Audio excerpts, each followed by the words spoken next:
Welcome to the Spiritual Intelligence Podcast, Awakening Your Inner Power with Daniel Martinez Stahl, where we will explore, discover, and integrate different aspects of our spiritual and human nature so that we can all thrive and live life with more grace and ease instead of struggle.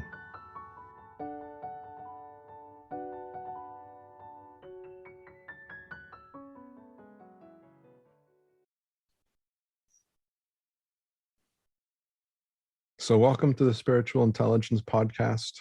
My name is Daniel, and with me today is Lori Carpenos.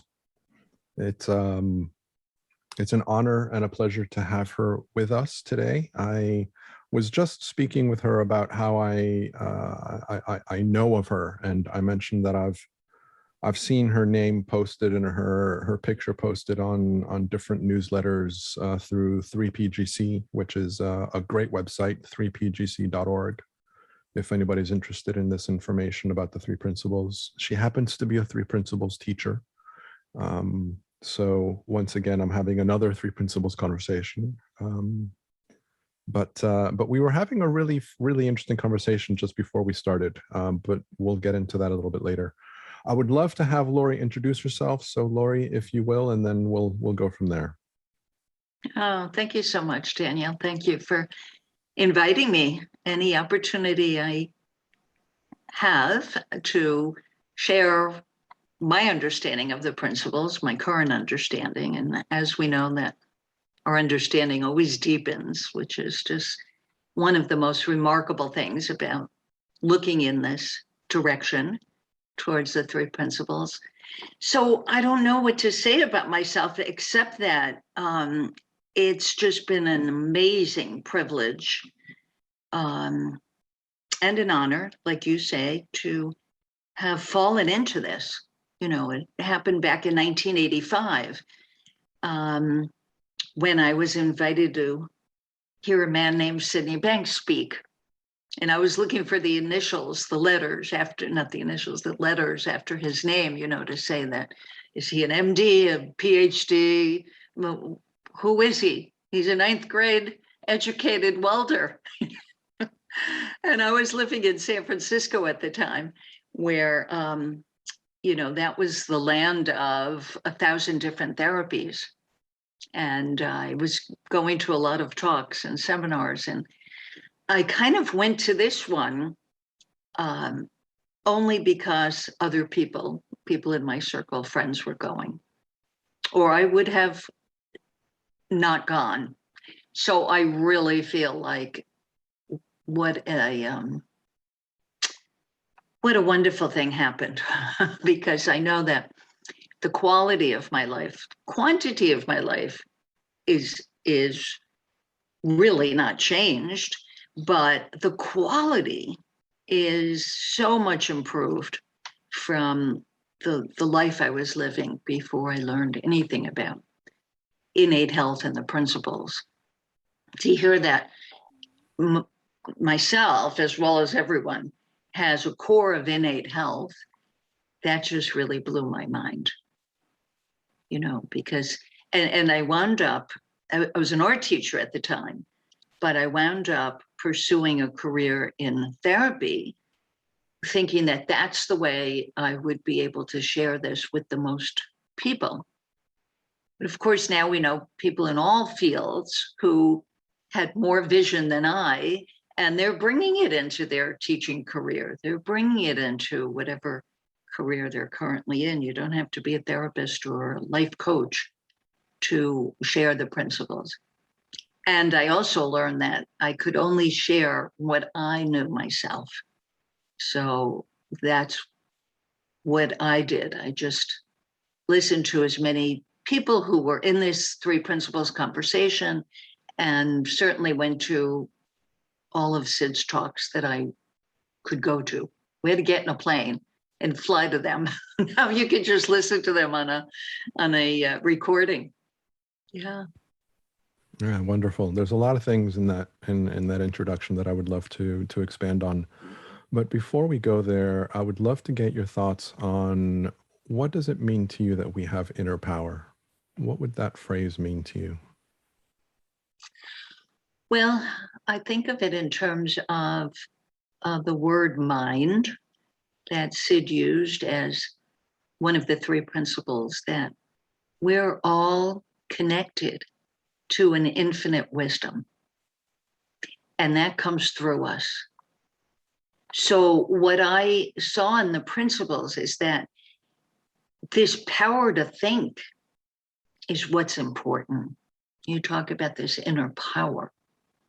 We have a power to create through the gift of thought. And, you know, we look out in the world and people are creating all sorts of things. They're creating terrible things as well as wonderful things. You know, you can create a symphony or you can create an atom bomb. It's coming from that same capacity. And we have the power to choose which direction we want to go in. So that inner power to me includes a free will and an ability to understand how to use our free will, or how to use the principles to the best of our ability. Does that make sense? It does make sense. Can you speak a little bit more about your own personal experience in terms of what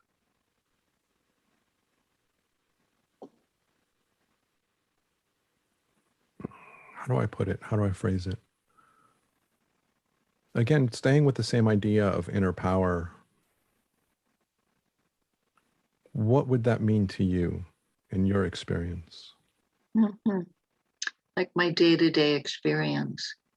Speaking from your heart, speaking from within what you know. Yeah. Not the three principles description, not the three principles idea, but what does it mean to you that we have inner power, or that you have inner power? Yeah. Well, I can give you a couple of examples. I just used this example the other day in a webinar I was doing for 3PGC, in fact. And it took place last Thanksgiving. I live within walking distance of a wonderful park. It's a small park, but it's full of activity. There's tennis courts and basketball courts and baseball diamond. You know, the Little League gets out and they play baseball there. And so I woke up on Thanksgiving during COVID. And so I wasn't going to be with my family. We were not doing indoor gatherings. And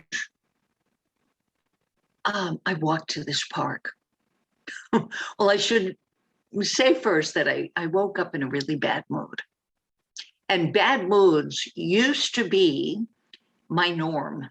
That was my norm before I heard Sid Banks speak, before I knew anything about the principles.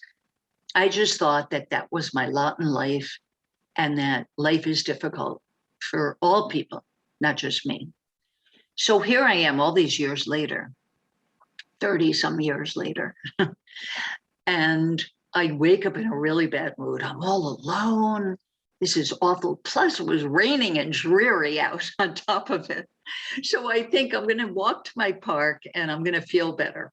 Well, I only felt worse because this place looked like unbelievable. Like it was one of these horror movies, and I was the last person on earth to live.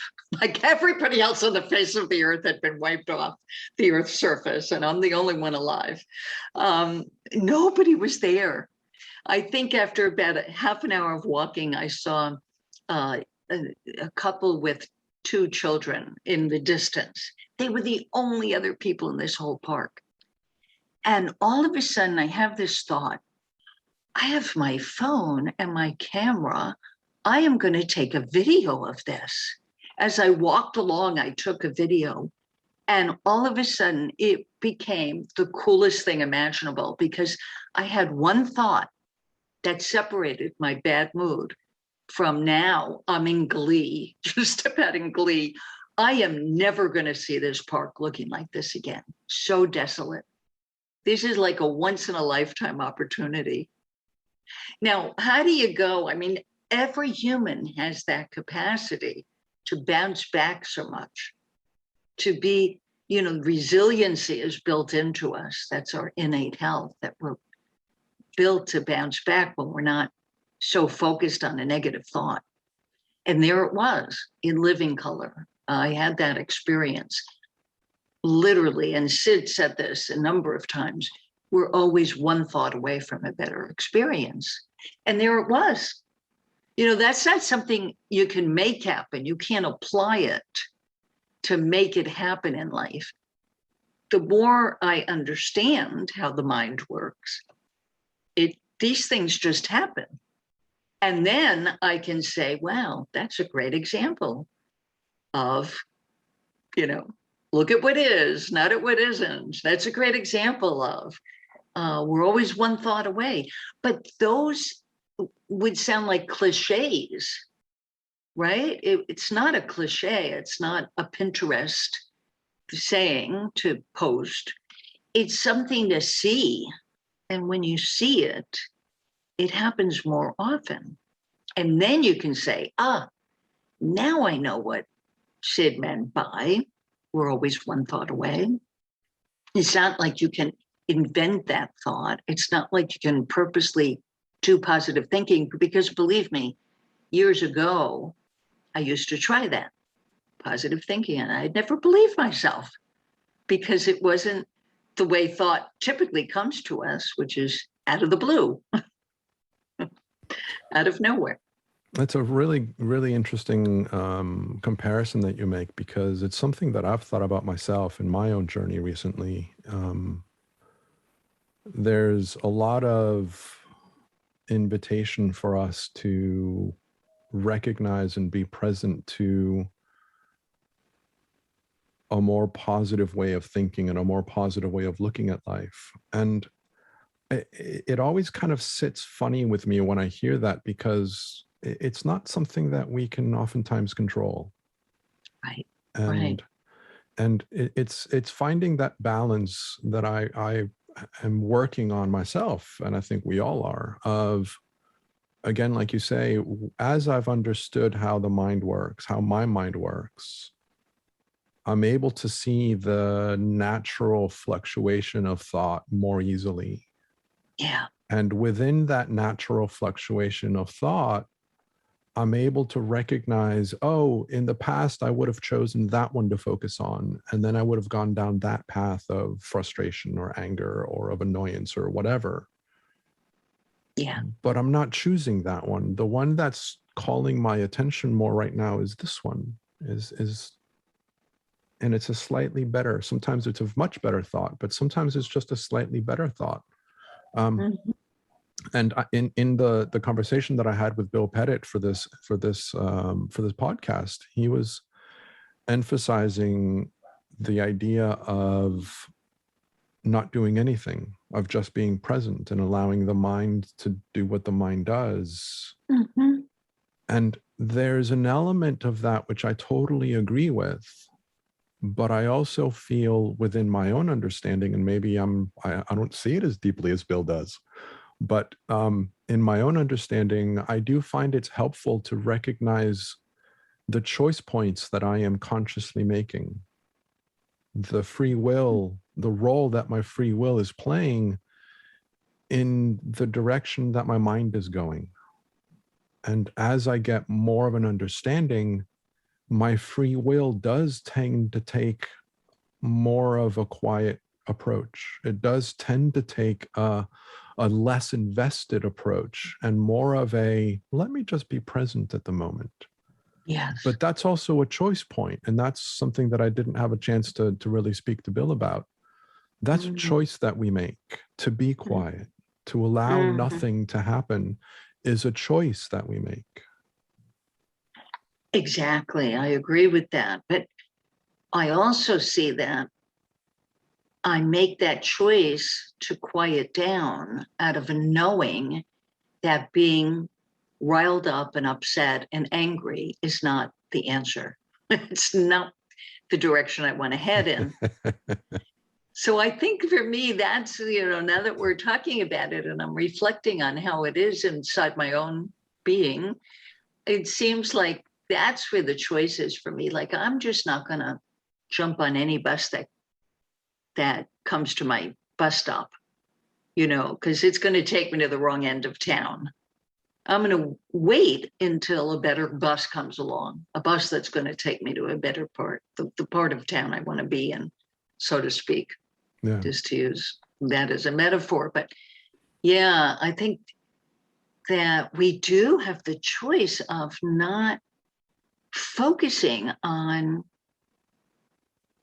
to a degree, because I'm thinking of clients that I see, and it takes them a bit of time to see that they have this power available to them. Sometimes it's just one session, but sometimes it could be 5 sessions, because they are in such a habit of dwelling on the negative as though there are answers there. And when they can see, after lots of dwelling on lots of different topics, that it never gave them the answer they really were looking for. Because, it's like a computer. I know Bill Pettit talks about this, and other people, and Sid talked about the fact that the brain is a computer, and what we put into a computer is what we get out of it. So you can't go looking in the brain for the answers to well-being. Well-being is present when we quiet down, when we quiet the brain waves down, when we quiet that brain activity that generates the content of thought. Yeah, because there's something so much more powerful behind that. There's the motor that revs it up. There's mind. There's a beautiful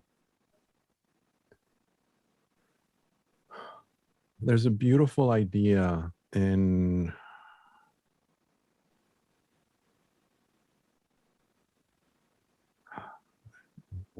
I don't even know how to put this into words.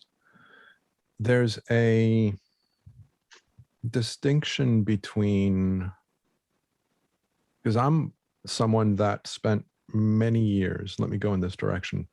I'm someone that spent many years analyzing my thought, analyzing my experience. And if I did something, I would look at that something from all angles. How would it have been different if I did this? What can I do differently next time? What did the other person intend? And I would just look at it from every direction constantly. My mind was always coming up with alternatives, solutions, analyzing my own process, my own thinking, my own experience. What could I have done differently? What if I did this?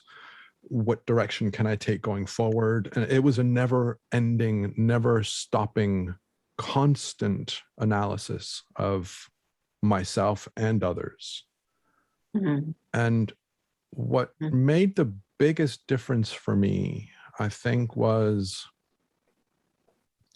and I don't remember if I've shared this in the podcast or not. I know that I make a reference to it in my free online course, which I'll get to in future episodes as well. But there's a reference that I really loved, which is this idea that we are all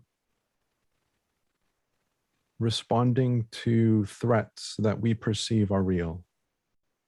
Mm-hmm.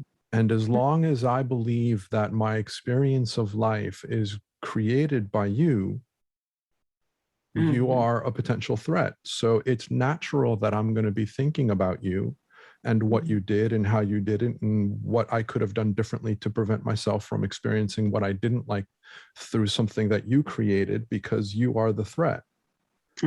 As long as I have that idea, it is natural for me to create defenses around it, because that is a threat.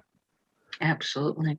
And as soon as I started looking in this direction that Sydney is pointing us towards, which is in a direction of our experience of life is created by the energy of life that is utilizing our ability of awareness, the gift that we have to transform thought and to feel it through our senses, through our emotions, through our emotional body, through our mental body, the combination of both. And my experience of you is my interpretation of you. And I've mentioned this before, but my experience of you is my interpretation of you. And that interpretation is based on all kinds of models and ideas that I have within myself. Right. And it's all, and this was one of my biggest insights, was my experience of a situation that made me sad was a reference that I was making to some model or some equivalency that I had in some deep, dark part of my unconscious. And I went, holy shit, it has nothing to do with this other person. Like nothing, nothing to do with the other person. It is entirely That's so true. Yeah. Yeah. My upset, my sadness, my hurt was entirely created by the equivalence that I had made somewhere in my unconscious mind of, if this happens, then you feel this. Yeah. And Yeah. and I started to see this idea that, I love the metaphor of a fire. If we're in a house and there's a fire in some part of the house, we would be foolish if we didn't do something about it. And I love that because it's so true. As long as I believe that something outside of myself is creating my experience, I would be foolish not to try and defend myself from that. And it's totally innocent because that's where my threat is perceived. Right. And this is a natural part of our experience. But as soon as I started seeing the experience that I am creating is not because of the other person. It's not because of my circumstances or my environment. It gave me more, I don't want to say control because that's not the right word, but I don't know what other word to use, but it gave me more control over my life.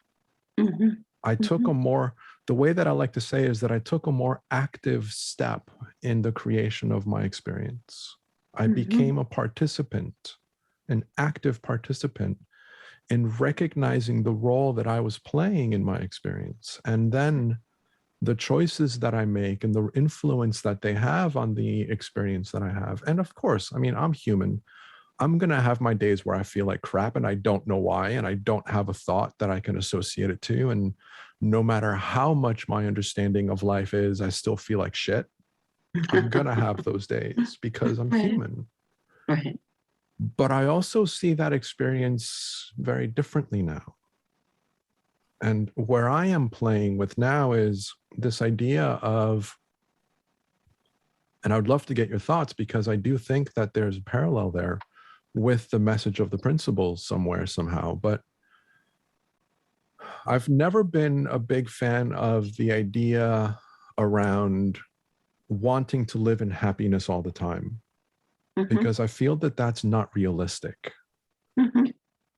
And within one of my spiritual community groups that I am a part of, the message that's coming from Spirit is a recognition that as we elevate our level of awareness and our understanding, and we go beyond our three-dimensional experience of life, and we go more into our spiritual experience through the human experience, the more we recognize our spirituality in our humanity, which is the purpose of this podcast, is to help us see that more clearly.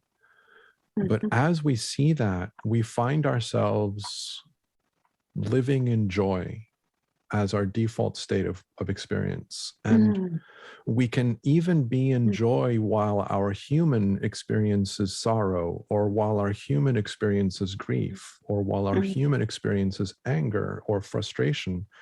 We can still remain in a state of joy. I have not gotten there. I have not been able to experience joy while experiencing my human reactions. But I can say that I am more at peace with my experience, regardless of what the experience is, more and more. So I would love to get your thoughts on that. Interesting. Yeah, let me see what comes to mind, Daniel. But,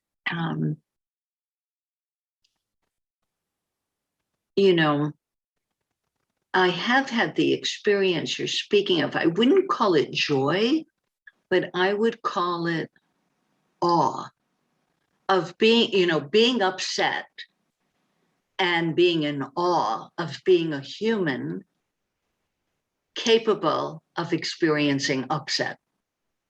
Sounds a little crazy, huh? But what I mean by that is that having the full range of the human experience is awesome. So in other words, like not judging good, bad, high, low, up, down, not judging that, just experiencing it and knowing that I don't have to feed the lows. They don't last very long. I get them, but they don't last long. And, you know, I think the word interesting and curiosity stands out for me. I love those two words. When I get curious about how this is happening, you know, when I get intrigued, even by a bad feeling, like this is really cool, you know, to be in the midst of what we would typically label as a bad feeling. It doesn't, and I know that I'm not, if I'm in a bad feeling, no matter how much in awe I am of it, I know better than to sign on any dotted line or make any definitive decision that will affect the rest of my life. I know that I'm not dealing with, you know, on all four cylinders, you know. I know that I'm not as functional as I would be in a nicer state of mind or calmer state of mind. Although, you know, I have experienced calm in a bad feeling. So, but I think it has to do with not letting the feeling rule us, like having the experience of a bad feeling rather than the bad feeling having us. Yeah, it's kind of the idea of recognizing or being in the experience of the bad feeling as opposed to experiencing the bad feeling. Yeah. And it's That's a subtle good way to put it. It's a very subtle distinction in language, but there's a big difference in the two.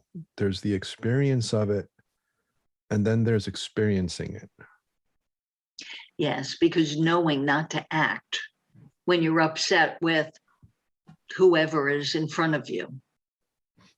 Knowing. No, well, whenever you do, whenever you can, you know, we get caught up. We go down rabbit holes of thought.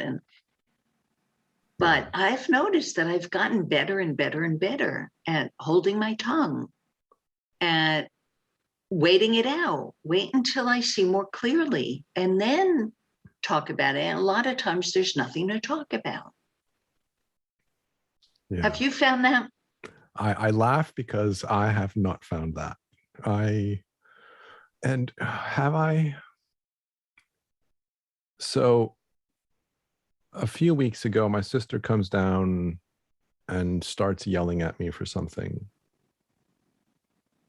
And I yelled back. And I yelled back and I said, "You're yelling at me doesn't help you, and you're yelling at me doesn't help me." But I was yelling back at her. I wasn't in a place where it's interesting because I feel like I am a mirror. I've always felt this, that if you're friendly with me, I will be friendly with you. If you're mean to me, I'll be mean to you. It's like I'm a mirror to the other person's energy. And I have a very difficult time not being that mirror. And I keep on talking about how one day I will see this clear enough. I will see my experience of life deep enough where I will recognize the other person's spiritual experience and not their behavior. But for now, I'm still responding a lot to their behavior. But it's interesting because I respond to it again with more awareness. I was going to say that because look at the words you chose. Those words are pretty, they're not out of reaction. They're simply stating the fact that yelling at me is not going to help. You just stated a fact and you didn't throw nasty words at her or anything like that. So my guess is your reaction, it was more of a response than a reaction. And I'm guessing that you would have reacted stronger had you not been pointing yourself in this more spiritual direction. Yeah, I would definitely agree with that. And like I say, I mean, for me, it's like we've all talked about, and let me not say that. I hear this in a number of different communities that everything happens for us, not to us. And that every experience around us is for us. And I was thinking, isn't it interesting that, when I lost my temper at my sister, it gave me an opportunity to reflect on how am I doing in my progress? How am I doing in my understanding of love? How am I doing in my experience of love and in sharing love? And what I felt afterwards, and this is something that we talk about in the community, the principles a lot, or at least I do, is that the thinking that we have after the fact is where we have a lot of influence in our experience. And after the experience, I could still feel my body was charged and energized with adrenaline because of the emotional reaction that I had.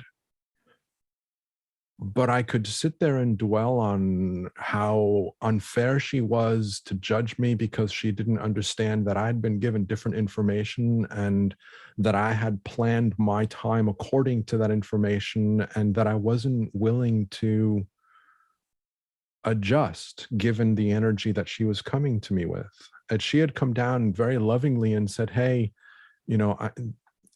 I know that you're in the middle of something, but would you mind being able to go and do this that we're asking of you now? I would have been like, sure, let me work around it. Let me figure out what my mother could do to help out. Let me do it. I would have been happy to. But instead she came down screaming and I went, no. And I kind of put up if you're going to scream at me, I'm not going to cave to your demands because it didn't feel right.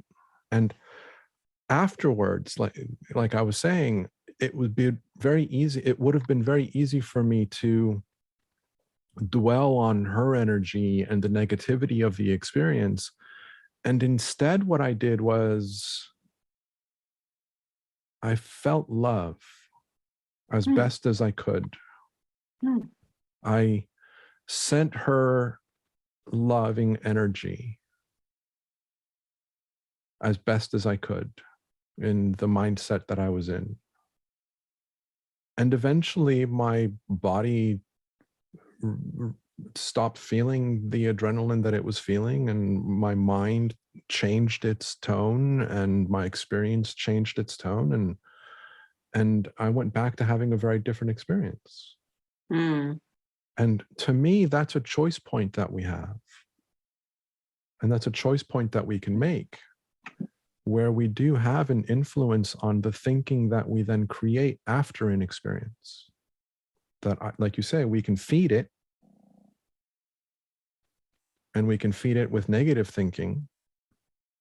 Or in my case, what I did was I fed it consciously with the best loving energy that I could muster at the time, whatever that was.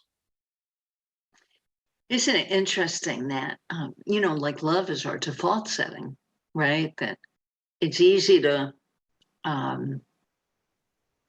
get worked up when somebody is angry with us, like your sister was angry with you. It's easy to get worked up over that in a reaction when that person, when their opinion means something to us. So, I work with a lot of couples in my practice, and boy, that is so commonplace where one gets angry at the other, often over a misunderstanding, completely over a misunderstanding.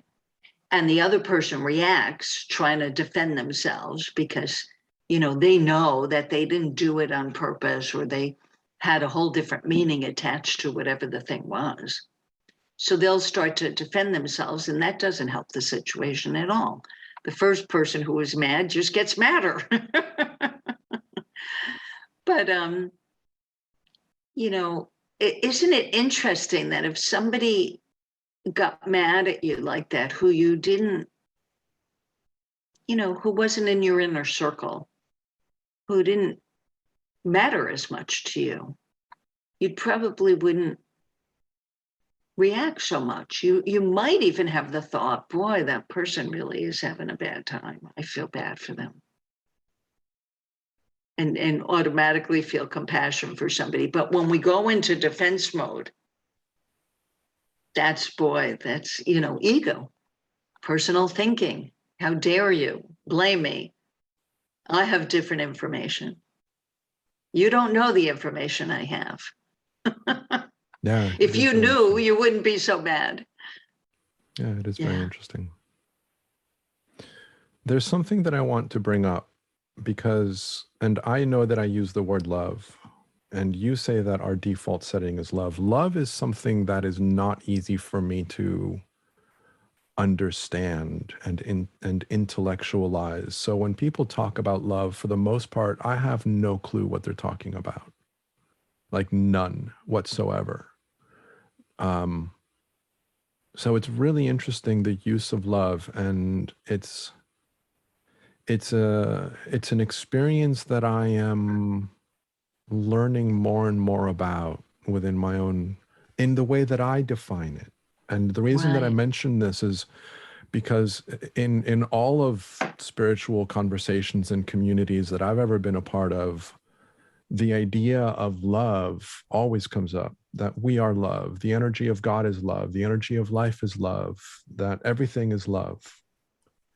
And like I say, in my own personal experience, I don't have a reference for that. I haven't found a reference for that where I go, oh yeah, I know what that is. I have a felt sense of what it might mean to me, but I haven't fully understood it to a point where I say, absolutely, I know exactly what that person is referring to because I have that felt sense of that felt experience. And again, the reason I'm mentioning this is because we are all on our different paths, and we all use language that we have the idea is universal, but we need to recognize that we have our own interpretation of these words. So the words that Lori and I are using, take them with a grain of salt and try and recognize as best as you can the meaning that we are trying to describe with these words, in whatever way that makes sense for you. Right. Or as Sid would say, don't listen to our words. Listen for a feeling. Right. Right. I mean, that's so esoteric, but on some level, we all get that. How do we get that? Don't listen to my words, because then you get all conceptual and you try to figure it out, and you go into your memory banks and you're busy trying to figure it all out. But if you just go for a feeling, you get your own insights. You're seeing something inside yourself. I have had clients say to me, wow, when you said XYZ, like things really shifted for me. And when they tell me XYZ, I say, I never said that. That was their insight. Had nothing to do with what I said. But I digress. Let me get back to this 4-letter word, love. Yeah, I love the word.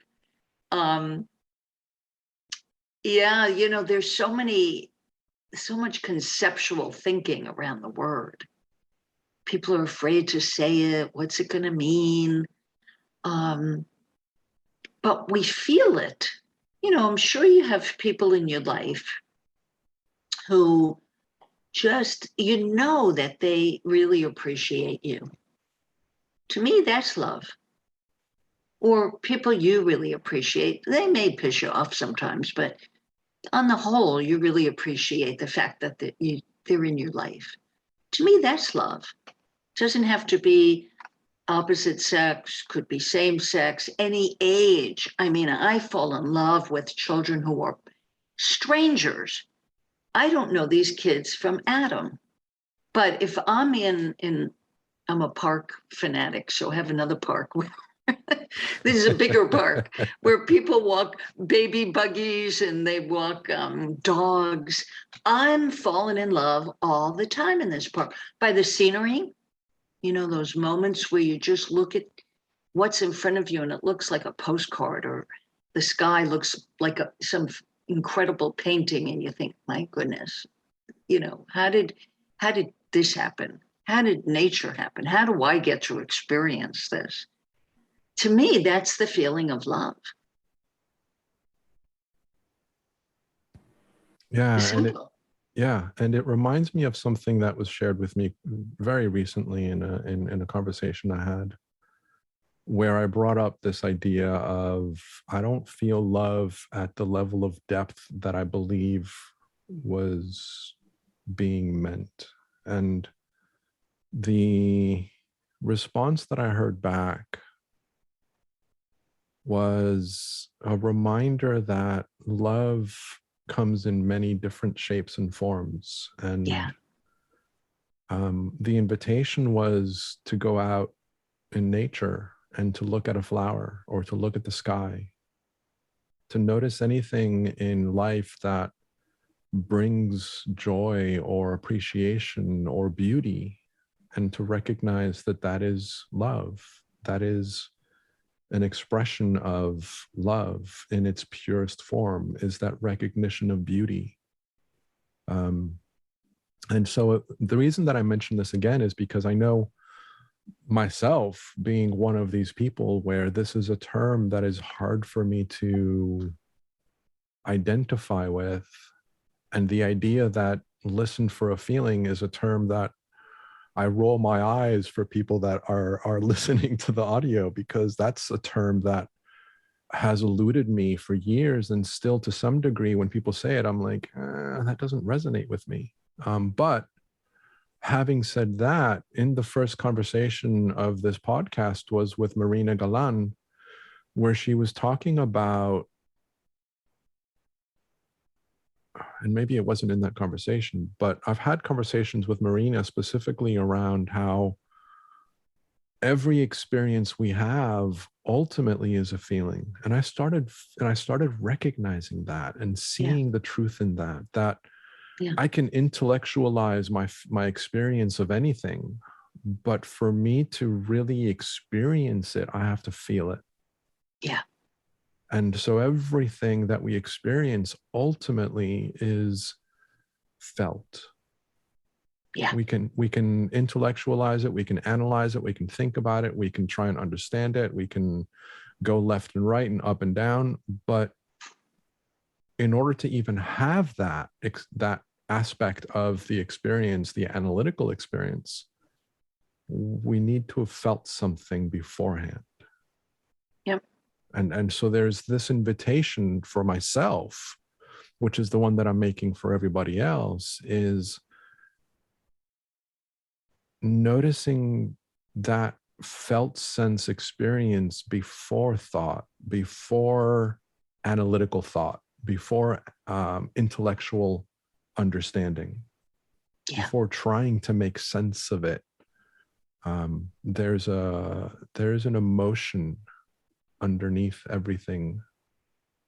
And this goes back to, and this becomes a bit confusing at times, so I want to be careful with the language here, because for anybody that goes through my online course or has some experience to the principles, we will talk about how all experience comes from thought. that thought creates experience. Mhm. So what is it that I'm saying when I say that before thought, there's a feeling? And this is something that you and I spoke about, Lori, that thought is one of these words that is very difficult and very confusing because it has many different layers and many different understandings. So for me to experience anything in life, for me to experience anything at all, there needs to be thought that is made to feel real through my understanding of awareness and my awareness, my consciousness. So thought and consciousness create experience. Correct. And so thought, in this bigger term, this more higher level description of thought, is the energy of thought that works with the energy of consciousness to create experience. And this Right. is, and I say this generally because, again, I'm not just speaking about our human experience. I'm speaking of all experience, all animals, all creatures, even for all I know, stones have the ability to think. I don't know that. But I do have the impression that everything has a level of consciousness. And I am told that everything has spirit associated to it because everything is energy. Everything is part of the same consciousness, this universal consciousness that we talk about. And I'm digressing quite a lot, so I apologize. But going back to this idea of thought, it's my experience of life is created, my experience is created through the synergistic combination of the energy or power of thought that works with awareness to make that experience visible or felt in my awareness.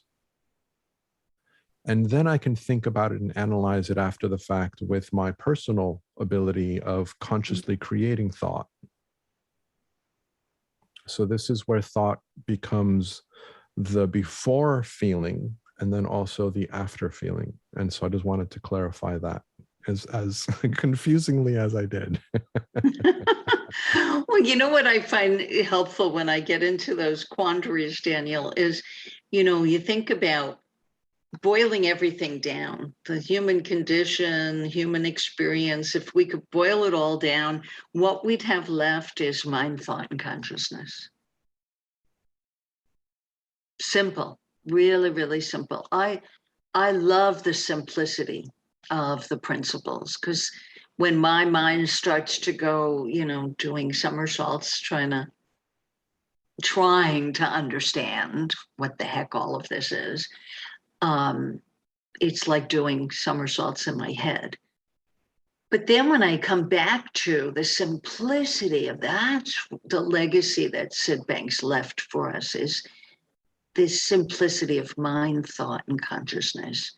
3 universal principles that, that explain the human experience, moment to moment, every moment of our lives, from birth to death.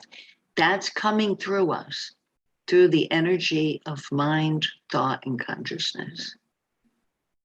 I think of it like a bridge between, what brings spiritual formless energy into the world of form, using us, each of us, as a conduit. Yeah, I agree with that. And I do recognize and totally agree with the idea of simplicity. And there's 2 things that I want to mention here. Again, I want to be careful with this idea of our human experience, because what I believe the principles are pointing towards is universal, not just our humanity. Although it does, because we are humans and we are looking to understand our humanity, a lot of times we use that language to help us understand our experience of life. But I do want to, again, remind the listeners that this description of life goes beyond our humanity. And we just don't have that experience, the experience a dog or a cat or any animal has. But they certainly, right? I mean, I have seen animals expressing love. Where does that come from? Of course. Yeah. Isn't that fascinating? That really interests and fascinates me when I see that. And they experience anxiety. Like I mentioned before we started, the dogs in my sister's family suffer from, and I say suffer, experience separation anxiety. Yeah. So when no one is in the house, they start barking and howling. And even if I'm downstairs, it's still not enough for them. They want someone upstairs with them. So if I go upstairs, they quiet down. Yeah. But if they're alone, they start howling. And so there's some experience that they're having that's creating that. Right. Yeah. So it's really, really interesting. Yeah. And there was something else that I wanted to say in response to something you shared, and it's not coming, which is fine. The whole thing about love was really so interesting. And I think when we spoke before, you said that you read The Secret of Love, that book with the red cover, The Secret of Love, Unlock the Mystery, Unleash the Magic. Never heard of it. That's a book for you. That's a book for you. Yeah. Christine Heath and I co-authored that book. And we started just using quotes from an audio tape that Sid made called Thought in Marriage, because we're both marriage and family therapists, and we had these client stories that were so illustrative, like they really illustrated these quotes. And then people in the Three Principles community got wind of the fact that we're writing this book, and they volunteered their stories. So there are beautiful stories in there. Elsie and Ken, Chip and Jan, all these people that you've heard of and maybe even have interviewed here. Dickin and Coisy. And you feel love when you read their stories. You can, it's like they're telling their story, and you could feel the love. Yeah, it's fascinating, isn't it? How, like it's a feeling of being touched. There's one story in there about a young couple, and he got early onset Alzheimer's. That story is so touching that, I mean, when Chris and I were editing the book, like, you got to go through a book a lot of times, and there's still going to be some mistakes. Every time we came to that story, I would tear up, every time. And I just about had that story memorized. Where does that come from? You can't make that happen. You can't will that to happen. You can't purposely, consciously think that into your experience. It just happened. Where's that come from? The great unknown, right? The great unknown, and our ability to feel just from words, from written words. That's amazing to me. Yeah, beautiful. And it reminds me of what I wanted to share, which was this idea of simplicity. And again, I don't know if I've mentioned this in a previous episode or not, but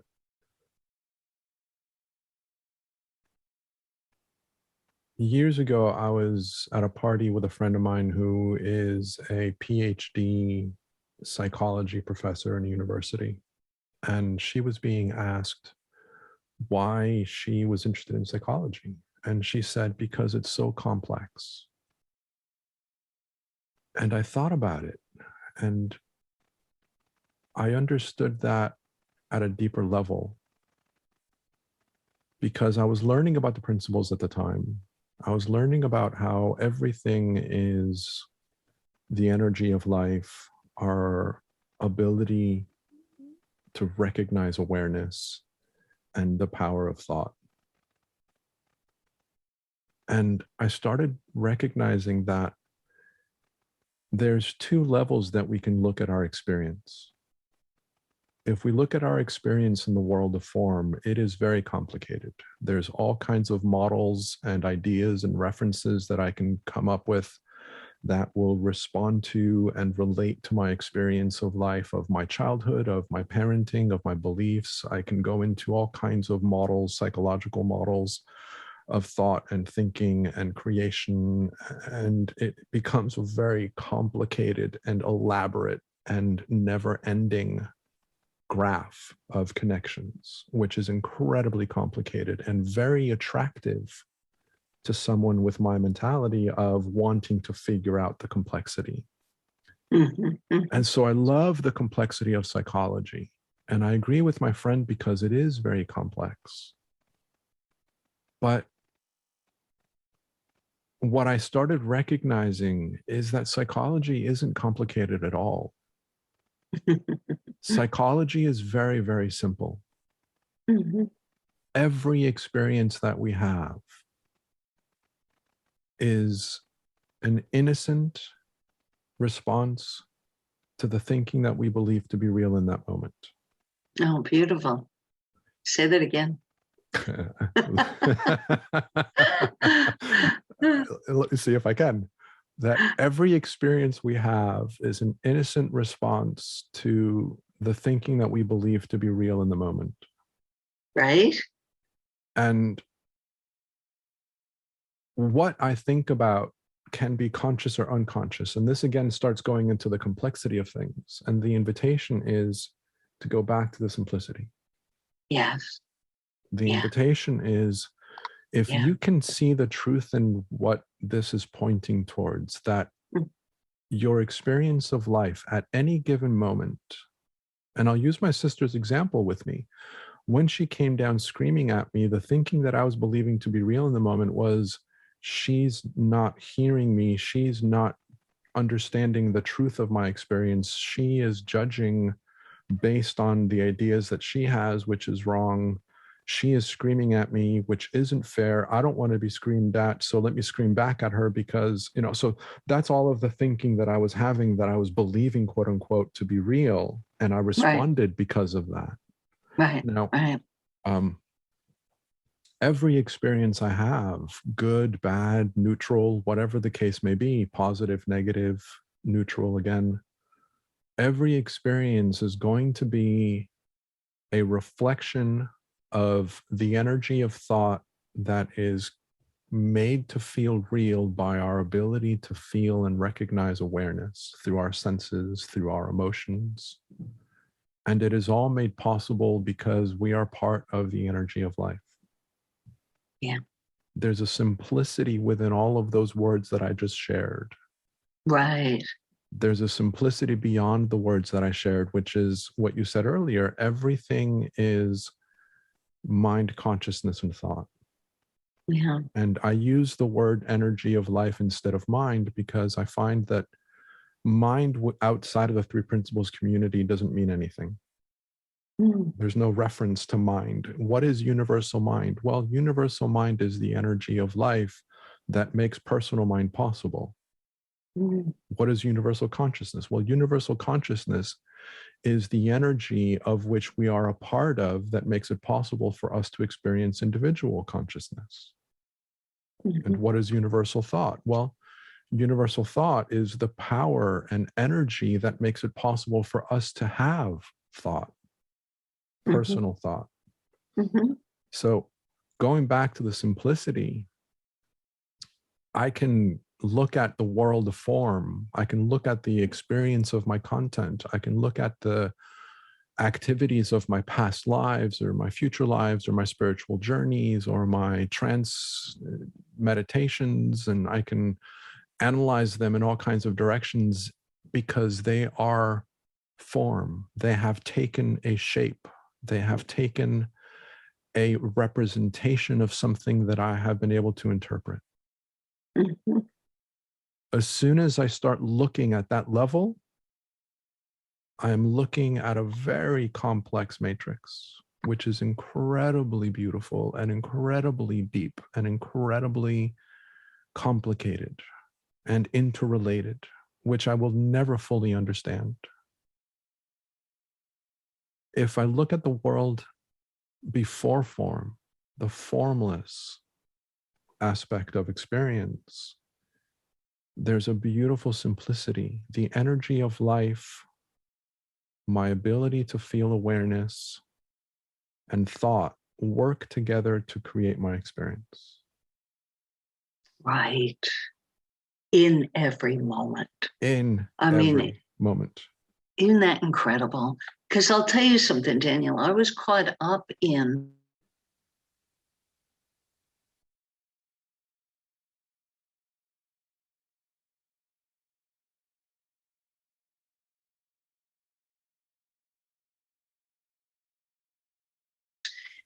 ancient, the Jung Institute. I thought, wow, this is so great. Lori, I'm going to stop you because you froze as soon as you said, let me tell you something. And then okay. You just froze. Yeah, I got a message that said my internet connection was not good, but my router is right here and it says green. So should we rewind that? Yeah. So if you can share again from let me tell you something, that would be great. Should I start with let me tell you something? Sure. Okay. Okay. So let me tell you something, that I had an experience of analysis for 4 years. When I lived in San Francisco, I went to the Jung Institute and I had a Jungian analyst analyze me for 4 years. I went in depressed, and 4 years later, I came out depressed. But I could tell you why I was depressed and, who to blame for what for my depression. And literally, the only reason I stopped going, this sounds like a Woody Allen joke. The only reason I stopped going, Woody Allen talks about being in analysis forever, was because I met Sid Banks. And in one talk of Sid's, and this doesn't happen to everybody, I'm just unbelievably fortunate that this happened, I felt more relief than I could ever remember feeling.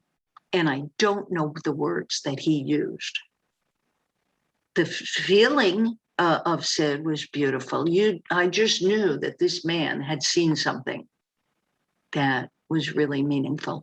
And what I heard was, it is not on me to make the life that I think I'm supposed to have happen. For whatever reason, that was the thinking I was doing, that I was failing, I was falling short of creating the life I was supposed to have. A level of success, a wife, a mother, all those worldly things. So I thought that it was my fault that those things were not happening by the time I turned 30. There was in my mind a deadline for the right things to come into order. And one Sid talk, and I realized that that's all BS. But, an hour every week for 4 years. And I did not feel any better.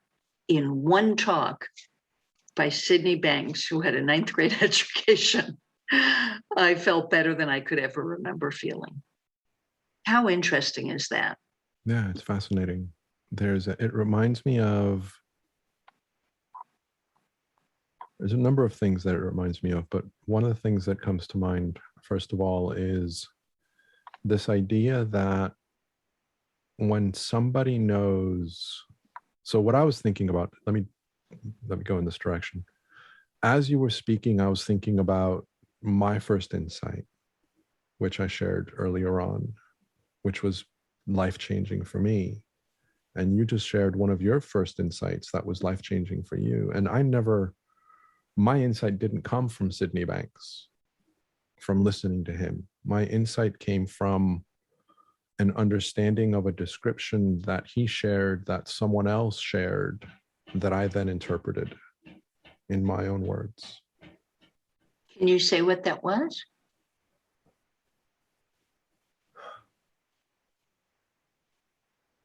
Hard to put words on it. I can, and I'll try and come back to it.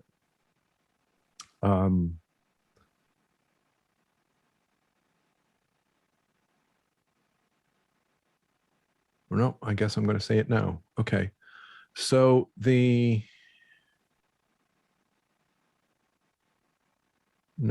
sorry, my mind keeps on going back and forth between two things, and they're related, and one's jumping in front of the other.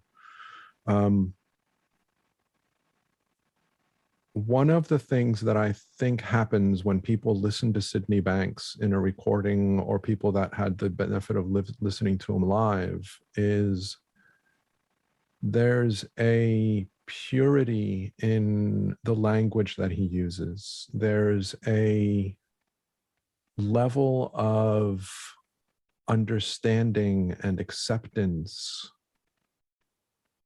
of you being exactly who you are. And there's a sharing of knowledge that helps us to see and to point towards aspects of our experience that we didn't previously recognize. And I'll use you as an example.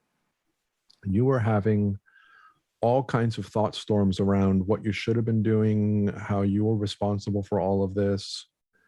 And something in what Sydney said made you recognize that life is going to live without the need for you to direct it. Right. Exactly. And that's the interpretation that I made of what you said. Yeah. That life is going to live and life is going to happen. And yes, we are participants in life, but it is not on us to live life. We are the energy of life, and we co-create our experience, absolutely. But we're not the conscious ones that created the tree outside, or that makes the rain come when it comes. That's not on us. Now we can look at life and our energy of life more deeply and recognize that we are the clouds that rain, and we are the tree, and we are the same energy, and we can go into that discussion altogether, but that's a different discussion altogether. The simplicity of hearing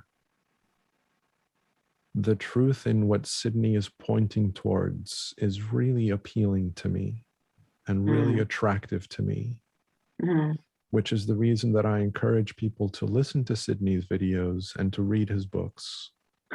And it isn't for everybody, and I recognize that. My mother, for example, hates his books. She hates the tone that he takes in his books. Really? Interesting. Hates them. She can't get past it. To look at the message that he is sharing, she can't get past the way that he describes things. And all I can think about is, I didn't even pay attention to that. It's like, oh, that's so interesting. That's the first time I've heard that. What book? And any? All of probably them. didn't get past one book, right? She read all of them. I gave them all. She really didn't like any of them. Yeah. So she read what, the first 5 pages or the first chapter? She read the whole book. Even though she hated it, she read the whole book? Out of her love and appreciation for the fact that I was sharing this with her, she read the whole book. Oh, that's so interesting. And the book that made the biggest difference in her experience, I physically saw her shift, was Jack Pransky's book, Somebody Should Have Told Us. Somebody Should Have Told Us. Yeah. Is that the name of it? Yep. Somebody Should Have Told Us. Yeah. Yeah. Great. I'll include the name of that book in the description of the episode. Yeah. But that was the book of all the books that she read, that I gave her, of all of the different people that I've been reading and learning from. her manner, her personality changed. The way that she expressed us, the way that she experienced life changed noticeably after she finished reading that book. Wow. Could you describe how she changed? I can.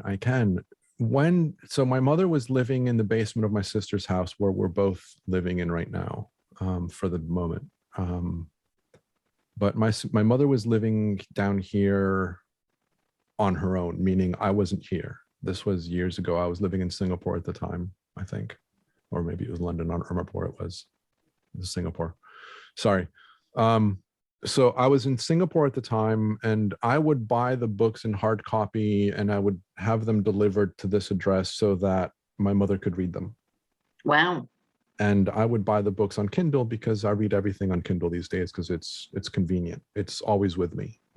So I bought all of the hard copy books so that my mother could read them.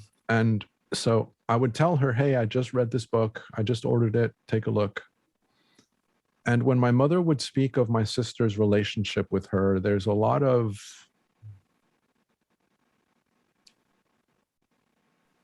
how do I put this nicely? Difficulty. There's a lot of difficulty in their relationship. Yeah. And has been for a number of years. And my mother would, I don't know how to put it in a different way. My mother would take her experience of my sister yelling at her or reprimanding her or doing something towards her in a very personal way. She would take it very personally. She would respond to it with a lot of emotional upset. And after reading that book that I mentioned, Jack Pransu's book of I Wish Someone Would Have Told Us, or whatever it was. Somebody should have told us. Someone should have told us. Yeah. After she finished reading that book, my mother and I were on a conversation, and my mother spoke to me of my sister coming down to yell at her. And it was the first time that she spoke to me of the experience as an experience. And not taking it personally. That's so great. Wow. And she wasn't emotionally invested in the experience. And I'm sure that she was at times. And I'm sure that, you know, my sister comes down and yells and my mother still goes into her upset. And I also get affected at, you know, momentarily. But there was a physical shift in the way that my mother was speaking of the experience, which was noticeably different. Wow. It was noticeably more neutral. It was noticeably more comfortable, at ease. Mm-hmm. And so, and like Isn't I say, that great? Yeah. And like I say, I mean, she still has her emotional upsets, but after reading that book, there was a significant shift in the way that she was expressing herself to me. And I was able to see the difference very clearly when she was speaking of my sister as an example, because of I can have a conversation before the book and I can remember exactly how she responded. And now I'm having a conversation with her after the book and I can see how she's responding. So it was very, very noticeable. Nice. Yeah, I apologize to my listeners. I forgot to start the timer, so I don't know how long we've been going. I imagine that we've been going well over an hour. Yeah. It went by fast, didn't it? My goodness. It does. It's so fun being in this conversation. I would love to kind of open up the floor to have you share anything else that you would like to share. Oh, I don't know. So much. We could spend another several hours, but we'd basically be saying the same thing. Right? You know? Yeah, it's just to anybody listening, I would say, have a look at in this direction. I know you pointed people to 3PGC. People can find The Secret of Love by Christine Heath and myself on Amazon. And here's something, Daniel, you know, we talked about how life when you settle down more in life and you get into the flow of life, life unfolds for you. We don't have to plan for it. I never planned to write a book. Never, ever was that on my to-do list. I don't have a to-do list. Life just gets delivered. Like, okay, Lori, you're going to do this next, it just gets delivered. So I wound up writing 3 books. And when people go on Amazon, they'll find the other 2. One was a book I co-wrote with, one of the 3 was a book I co-wrote with Jack Pransky. It was a curriculum, Healthy Thinking, Feeling, Doing. That's not on Amazon, but it's on my website. So I think that's about it. I'd invite everybody to check out Mystery School. You're probably going to put it in the description. So, anybody who wants to be part of a book club for Sid's books and videos, it would be great to have them. Wonderful. Yeah, I'll definitely include the information on how people can reach you.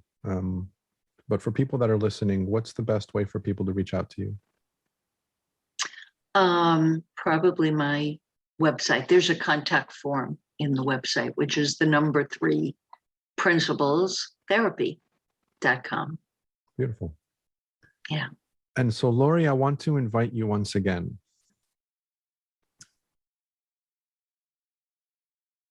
Share something from your heart. I'm at a complete loss. What can I share? Just that I'm just so grateful, really. Just gratitude is, that I would be in a place in life to be in a conversation like this and to have you call upon me and say, okay, come join me and let's talk about this. It's just such a fun and wonderful to be a part of a larger community that's just growing so much, isn't it? Beautiful. Just growing in leaps and bounds. And we're in the cusp, is that the right word, of a paradigm shift that is just wow. Wow. When you think about the future of people really honoring the innate health in people without labeling people, without psychiatric labels, that to me is wow. That I would be able to experience this starting to happen in my lifetime. That's a big wow. Yeah. Beautiful. Beautiful. Thank you so much for inviting me. You're very welcome. It's been a pleasure and an honor to have you. I look forward to continuing this conversation again in some future date, if you're willing to come and play with me again. Absolutely. This is a lot of fun. Cool. Yeah. Cool. So thank you very much, and I will talk to you soon. Great. Thank you, Daniel.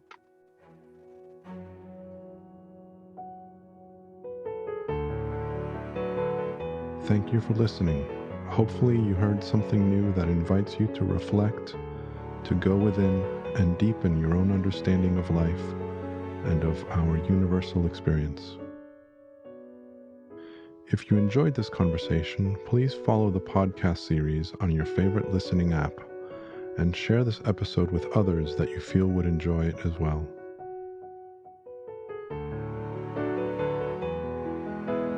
Until next time, may we all soar with inspiration, explore with passion, and live with love.